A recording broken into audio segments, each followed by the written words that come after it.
friendly, and I do all sorts of videos on my channel, from cooking videos to planner videos, vlogs, hauls, homeschool videos with a Disney twist. It's a little bit of everything. So if any of this sounds like fun to you, I hope that you'll subscribe and join me on my YouTube adventure. Today's video is the latest installment in the monthly grocery haul collab hosted by Tiffany at Smalltown6 and Jessica at Jessica My Rose. Now, as usual, I'm bringing you a gluten and dairy-free grocery haul because it's how I eat, so obviously it's how I shop. But I'm doing it a little differently today because inflation, right? It's hitting all of us super hard. I can't think of a single person that's not been affected.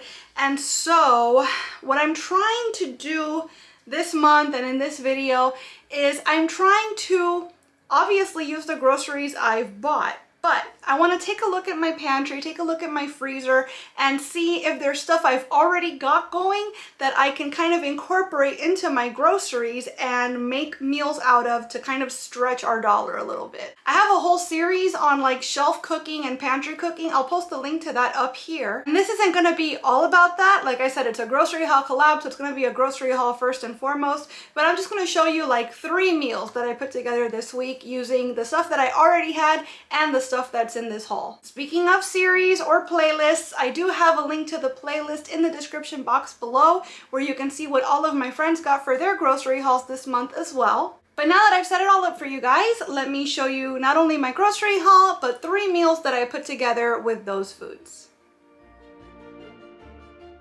Alright friends, so I'm just going to unpack some of these bags before I get into it, and that way we have a little more room to work with. Oh, I was very excited about this. I decided to splurge on the avocado oil spray because I haven't had oil spray in a while. I've just been kind of using avocado oil and a paper towel to rub on whatever surface I needed to grease. So I decided to go ahead and treat myself and get the oil spray this week. You can see right here in the front, I've got a couple boxes of the Banza gluten-free pasta. I believe I got rotini this week. Banza is my favorite brand of gluten-free pasta. It's chickpea based, and I think it has the best texture of any gluten-free pasta I've ever tasted. You can also see I've got a bottle here of light agave nectar. It's basically a liquid sweetener. It's a little more natural or less processed, I guess, than white sugar, and that's for a recipe that's coming up, I believe, later this month. Yes. So let me get some of these bags out of the way and we'll get into the haul proper. So the first thing I have here is the Applewood smoked uncured bacon. This is actually the Amazon Fresh brand. My son usually eats the Applegate brand, but it's become pretty hard to find. The Amazon Fresh brand, it's the exact same thing. It's the same product. It's just a little cheaper. So we stocked up. I also tried this for the first time this week. These are dairy-free vanilla ganaches. Think like the richest pudding you've ever had in your life. They were really good. They were too sweet though, in my opinion. They also have a chocolate one and a salted caramel one. The caramel one I think was also a little sweet, but I like the chocolate ones for when I'm having kind of like that sweet craving. Next, we've got some frozen hash browns. I can think of 1,000 things to do with these. It's a pretty big bag for pretty cheap, so I decided why not? I'll think of something later.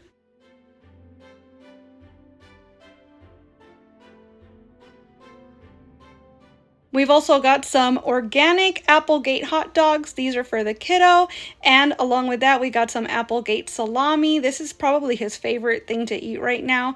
So we have a few packs of that. Something else that we got that I don't think I show you in the actual haul is we bought him 6 bags of his favorite potato chip, which are the Eat Smart veggie chips. I buy them every time. They appear in every other haul, so I figured it wasn't important to include them here. We also got some pork chops this week because they were, I think, like half off or something. It was like $3 for a pound. So I got 2 packs. We also got bone-in, skin-on chicken thighs, my favorite way to cook chicken. It's the most flavorful, it's the cheapest, so I always buy whenever I do any groceries anywhere. Chicken thighs are on the list. Here's some more. We got a smaller pack. This one actually came somewhat frozen, so I decided I was just going to throw it straight into the freezer and come up with something with it later. And speaking of, here we are with our first meal. that I'm using with this stuff. I think actually this was all brand new things I bought. I got a bag of potatoes, which I guess I didn't show you guys, but I got 5 pounds of potatoes for $3.82. And so I decided to chop some of them up and put them on a sheet tray with some of the chicken thighs that were not frozen. I'm just going to season this super simply. This is something that I do all the time for pretty much every veggie, every protein. I use lemon pepper, I use garlic salt.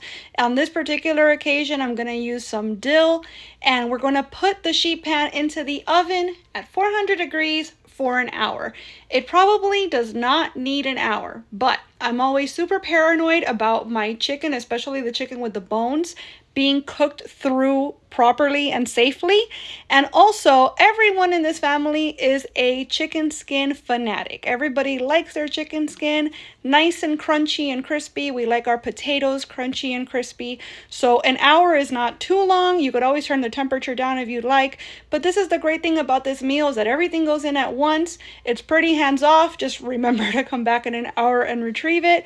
Very simple, very delicious. I also prepare broccoli this same way. So sometimes I'll do broccoli or even green beans. The green beans don't need a whole hour though. And just throw everything on the sheet pan and you've got your protein, you've got your veggie. I'm serving this with a little bit of dairy-free tzatziki that I happen to have in the fridge. So delicious, so easy. Everybody loved this meal. For our next meal, this is kind of my super easy and super simple take on like a tuna noodle casserole deconstructed. I had some peas in the freezer. I had all of these dairy-free butters and cheeses that I wanted to use up. So obviously you could use whatever veggie you have on hand, whatever cheese you have on hand. I've even made this with mayonnaise instead of butter. But I've taken some of that Banza pasta that we bought earlier, cooked it according to package directions. I'm just letting the steam from the pasta warm up the frozen peas. You could warm them up in the microwave first if you want to make sure that they're going to get warmed through. This was fine though. And I'm just throwing in some Follow Your Heart Parmesan, some Follow Your Heart blue cheese, which was actually really good in this, and some Kite Hill butter. Kite Hill butter, by the way, is delicious. It's the closest tasting to regular butter that I've found in dairy-free butters, and I've tried so many. That's the only one I ever recommend. It's the only one I ever buy. I also threw in a can of that tuna that we bought earlier in the video, and I'm just going to season this up, salt and pepper. You could also add some garlic powder if you want. But now I'm just mixing everything together, and voila. The pasta has a lot of protein in it. You're also getting protein from the tuna. You're getting some nice fats from those cheeses and butters, a little bit of veggie from the peas, but this is very well balanced. It's super tasty, and you're actually getting a lot of that tuna noodle casserole vibe without having to wait for an oven, you know?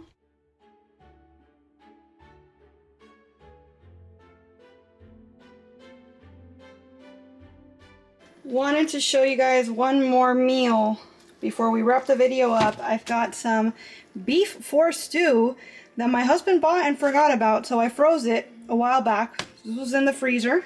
Been thawing it for about an hour, but I wanted to show you guys what I'm working with because I think I'm gonna make carne con papa.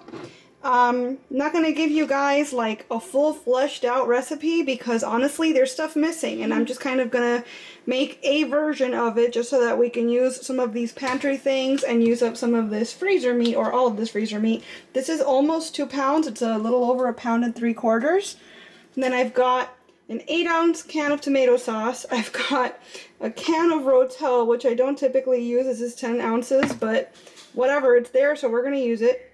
I'm gonna season with black pepper, garlic, salt, cumin.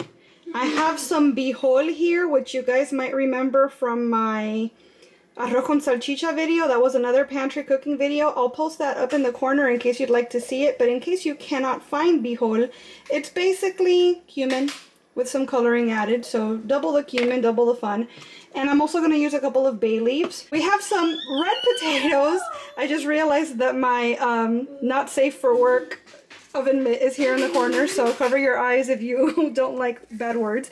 Potatoes, a red onion, and basically I'm just going to, and I have a little bit of white cooking wine here. I'd say this is probably a little more than a cup, but I'm not going to use all of this. I might use about half of this just for some flavor. So pretty much I'm gonna put all of this into the Instant Pot. If it's not completely covered, then I'll probably add just enough water to cover everything by about ½ inch or so. I don't want it to be too watery. And I'm just going to pressure cook all of this for about an hour because, as I've said before, an hour is my default for everything in the pressure cooker, particularly if it's slightly frozen. And I'm going to serve all of this over white rice because we Cubans love serving potatoes and white rice together, especially when there's saucy elements.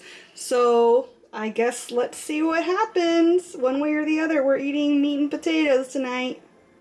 And as promised, it's just that simple. Everything's going into the pool together. I'm going to set this for an hour. It probably takes about an hour and a half because I let it do a natural release as well. We've got our potatoes, we've got our onions, and whatever scraps of the veggies I don't use, I always put them into a Ziploc bag that I kind of just have going in the freezer, and that eventually ends up in a bone broth. I have a recipe for bone broth as well. I'll put it in the corner. But this carne con papa actually came out delicious.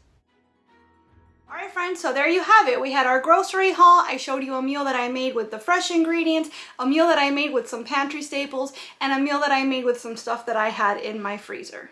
I'd love to know what you're doing these days to help your dollar stretch with your grocery bill, so let me know in the comments. And now that you've finished watching my video, I hope that you'll check out that playlist link in the description box so you can see what all my friends have for their grocery hauls this month. I want to thank you so much for watching this video. I really hope that you enjoyed it, and if you did, I hope that you will please give it a big thumbs up. I'd also love it if you would subscribe and click that notification bell because I post at least 3 times a week and I wouldn't want you to miss a minute. Thanks so much again for watching. Bye!